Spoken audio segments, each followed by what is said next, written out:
So let me start by extending solidarity to each of you today at this inaugural conference of Women in Media Belfast. Today marks International Women's Day, a day whenever we join a powerful movement with millions of other women to celebrate women's rights and inspire each other to make change. Every day is a great day to celebrate the achievements of women. To actively do so today with such a fiercely dynamic and diverse group of women is my genuine pleasure and also my privilege. Alison, Amanda and Patricia, through their platform, will seek to effectively empower you and to ensure that your perspectives and experiences are heard. And ladies, it is empowering to know that we're not alone in coming together today in a space which exemplifies the spirit of that celebration and of challenge. Today we celebrate the social, the economic, cultural and political achievements that women have made and continue to make. There is no doubt that we have seen remarkable progress on women's rights and leadership. But despite our groundbreaking achievements and our successes, our voices are still routinely overlooked and our opinions are frequently ignored. We are still calling out disparity, inequity and inequality. Here we stand in 2021, launching a venture that sets out to ensure the voices of half the population are heard. We have much more work to do and much progress to make. None of us have been untouched by the systemic and societal culture of patriarchy, by misogyny and by everyday sexism. In my capacity as Joint First Minister and as a political leader, I'm frequently critiqued on how I look, what my hair looks like, my clothes, my eyebrows. Who knew that men would be so interested in my eyebrows? Often how I speak, and let me say I'm fiercely proud of my Tyrone accent. These are all personal attacks born from a deep-seated misogyny that persists in society. As female politicians, myself and female elected representatives do not start from a level playing field. Our male peers do not face the same personal scrutiny, nor should they. We should all be judged on our politics and on our track record in public and political life. The digital world has certainly exacerbated our experiences as women. We are targeted by those who use the cover of anonymity to create a toxic and malevolent underbelly of misogyny and abuse and degradation of women. I know, because as a woman, those are the challenges which I face myself every day. I know there are many of you, if not all, who will have been subject to this in some form. There are women, some of you are here today, myself included, who have faced threats of physical and sexual violence, death threats, just for speaking out, for doing our job and for trying to effect change. Measures must be in place to prevent verbal and physical assaults of women and of their families. As a political leader, I am conscious that 100 years after Countess Markievicz broke new ground, women continue to be underrepresented in public life and political institutions on this island and indeed across the world.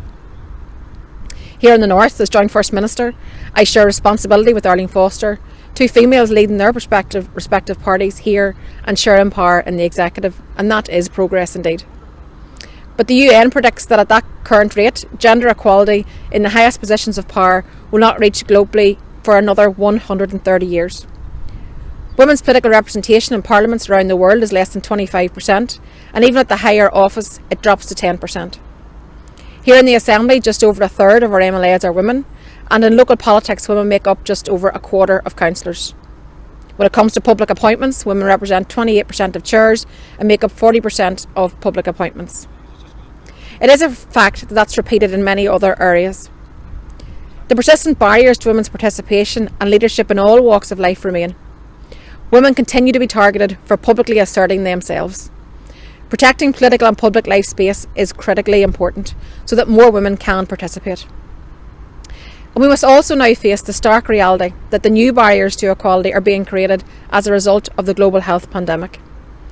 Women have been standing at the front line in responding to this crisis, and they are at the core of the work to combat COVID-19.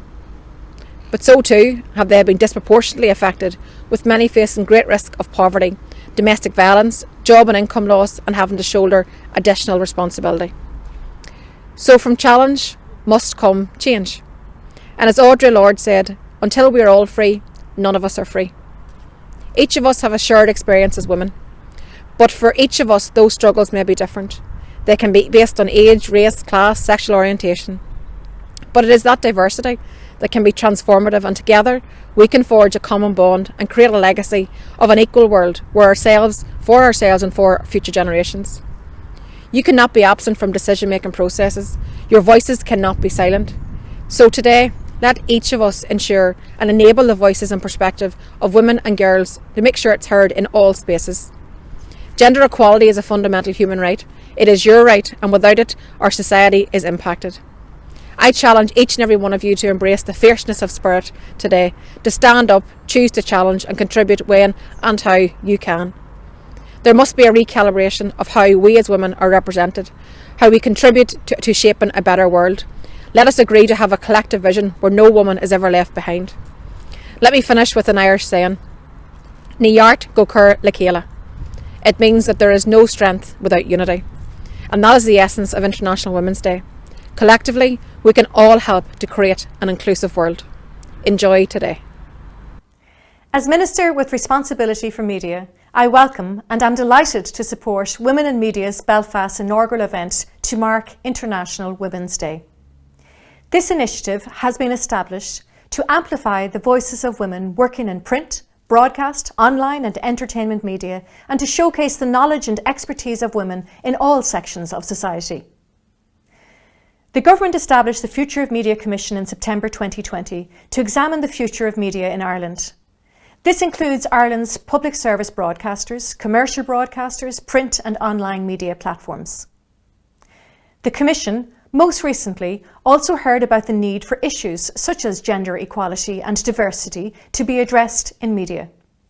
One submission proposed the regular tracking and measuring of these issues in national and local media. The Commission will consider these matters. The media provides a vital public service for our society. It is fundamental to our democracy.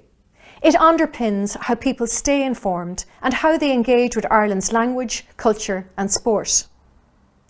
Whilst not preempting the outcome or recommendations of the Independent Commission, it is fair to assume that the underrepresentation of women in the media, and of marginalised women in particular, is something we as a society should continue to take steps to address.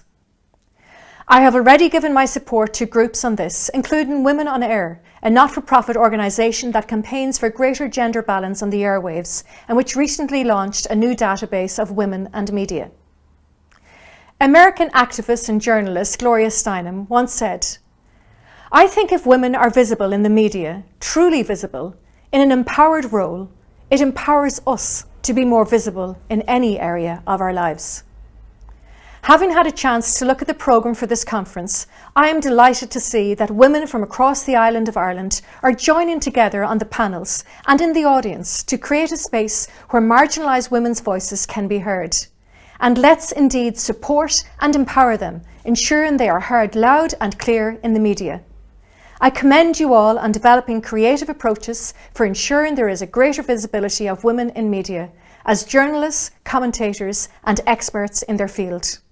So congratulations to the women in media organisers Patricia, Alison and Amanda, and I hope to take part in a future event when we can all meet together safely once again. Thank you so much for having me to speak at today's Women in Media conference. As we all know, some of us only too well, it can be hard to be a woman in the spotlight, whether that's those of us in public life, in the media, or those of you who put your necks on the line to campaign for others in your communities. All too often, the abuse is particularly targeted at women, and we see that too much in Northern Ireland. Over the past year, brilliant women journalists have been on the receiving end of a wave of threats and abuse. And of course, we're coming up to the second year of the death of the extraordinary Leas McKee. But the intimidation and threats are trying to achieve one thing and one thing alone, to silence us. And they absolutely will not succeed.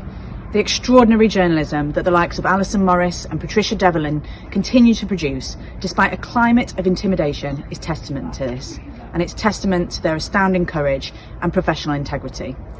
Today's gathering proves that solidarity is a much more powerful tool than threats. And the women who have been speaking today demonstrate the importance of standing up and speaking out. Without women standing for Parliament, we would have never seen action on equal pay, on domestic abuse, on childcare, on maternity, paternity rights, and so much more. And those women who stood for Parliament stand on the shoulders of women journalists who have sought out the stories that wouldn't have been told otherwise. And all of us stand on the shoulders of the grassroots activists who have fought against discrimination and injustice in their own communities. Now, we still have a long way to go, Violence against women and girls is still normalised in our society. Women still have to work harder and longer to be paid the same as men. We are less well represented in politics, in media, in business, and all of this is self-reinforcing.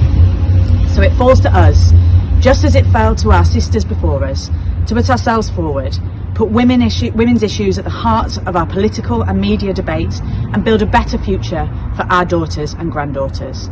So thank you for coming together on International Women's Day to continue the fight, to inspire the next generation of activists and to drive real change for women and girls in Northern Ireland.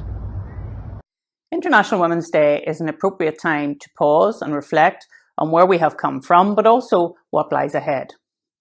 When I was at university, the top media jobs were male-dominated, but yet our Prime Minister was Margaret Thatcher.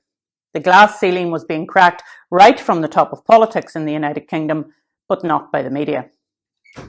In 2015, the DUP was the first of the unionist parties in Northern Ireland to elect a female leader. Today, we have an executive which is 50% female, and 3 of the 5 main parties have female leaders. The media should use today for self-examination, though despite Margaret Thatcher becoming the first female Prime Minister in 1979, the media in Northern Ireland only appointed its first female broadcast political editor last week when Tracy McGee became political editor at UTV. In print media, Gail Walker became the first female editor of the Belfast Telegraph in 2015, which broke the glass ceiling for the big 3 daily papers. There are, however, lots of brilliant female journalists, yet the top editorial jobs still seem to be male-dominated in the media. Indeed, the one organisation which should have been setting the gold standard was the public service broadcaster in the United Kingdom. Yet it was the BBC who the National Union of Journalists described as having a monumental gender pay gap. Quite rightly, that 600% pay gap was exposed in court and remedial action is in place. Hillary Clinton and I disagree on most things, but I always agreed with her that you cannot be what you cannot see.